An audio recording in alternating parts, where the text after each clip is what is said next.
Namaste and welcome back to today's episode of Mahabharata Matters. In the previous episode, we saw that the Pandavas and Mother Kunti bid adieu to Hidimba, who came to be known as Kamalamalini, and also her son Ēkachakrā. They were traveling towards Ēkachakrā Nagari. When they came to Ēkachakrā Nagari, they found shelter in a Brahmin's house. They took refuge and started living there. They used to earn food by begging alms in the village. Indeed, the villagers were surprised that these handsome and glorious-looking sons of Kunti were begging alms in their village, but they did not say anything. They would collect all the alms given by the villagers, come home and give it to Mother Kunti. Mother Kunti would cook the food and split it in half.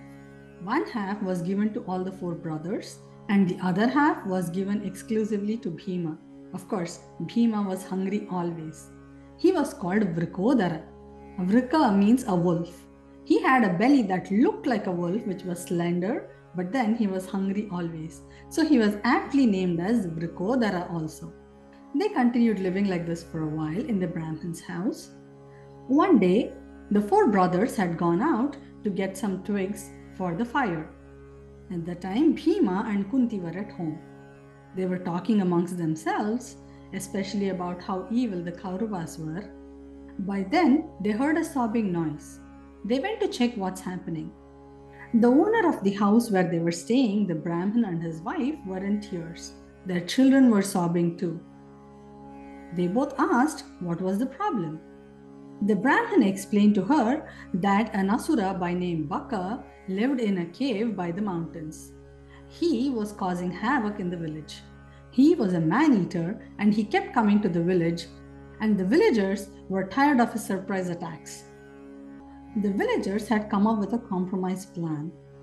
They went to Bakāsura and convinced him that every week they would send a cartload of food and a human too. Every household would take turns and one person from that household would be offered to Bakāsura as food. This would prevent him from coming down to the village and causing havoc and fear among all the people at all times. The villagers could carry on with their life normally, knowing that Bakāsura will not be attacking them suddenly.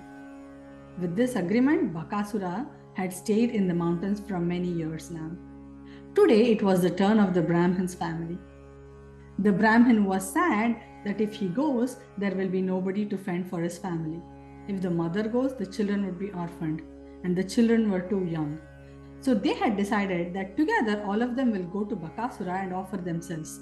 They did not want to live when one of them was sacrificed. Hearing this, Mother Kunti consoled him. She told him that she will send one of her sons instead of one of the family members. Brahmin would not agree. The Brahmin said, "You are our guest.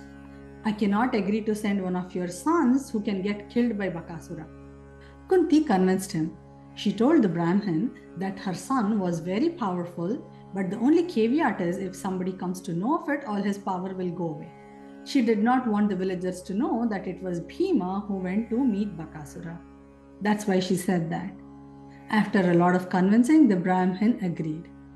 When Yudhishthira and the other brothers came back, Mother Kunti explained to them that this is what has happened, and Bhima will be going with a cartload of food to Bakāsura.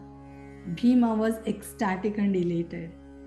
He probably hadn't had a hearty meal in a long time because they were living incognito.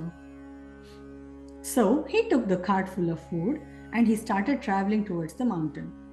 When he reached the cave, he decided, after I kill Bakāsura, I will not feel like eating. I will be dirty, so let me finish the food first. He started eating all the food in the cart. When he was almost done, he shouted out and called Bakāsura to come out of his cave. When Bakāsura came, he was shocked to see that the food was all gone. He roared at Bhima and questioned why he ate the food that was his share. Bhima called him for a combat and a ferocious fight ensued. Bhima broke him into two as if he were a twig. And then Bhima brought the body of Bakāsura and hung it at the gates of the village. Without any noise, he just went back to the house and told his mother what had happened. In the morning, when the villagers woke up, they were shocked and surprised and elated that Bakāsura was no more. But then nobody knew who had done this. They all approached the Brahmin and said, "It was your turn. What happened? Bakāsura is dead today." As coached by Mother Kunti, the Brahmana said, a divine power suggested that he will replace the Brahmana and go to Bakāsura, and he doesn't know anything after that. No matter who had killed Bakāsura, the villagers were ecstatic that they did not have that problem anymore. They all went back rejoicing. What are our takeaways from the story? A guest must always be treated with respect. Even if an enemy comes to our doorstep, treating him with respect is our prime duty. Here, the Brahmana treated the Pandavas and Kunti with utmost honor.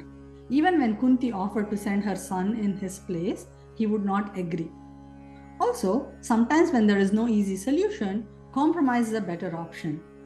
Many years ago, the villagers had decided to compromise with Bakāsura and send one person instead of the whole village living under perpetual threat. That was a smart idea because they did not know how to tackle this Asura. Another takeaway is, future anxiety will kill the joy of the moment. Bhima did not worry about the impending combat with Bakāsura. He thoroughly enjoyed his food. When the job was done, Bhima did not blow the conch of his own achievements. He did not let the world know that he was a great achiever. He did not brag about his accolades. Laying low and not being recognized by people was essential for their situation.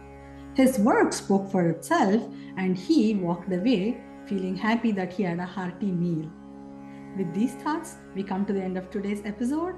Remember, in this series, we are discussing matters of Mahabharata because even today, Mahabharata matters. Hari Om!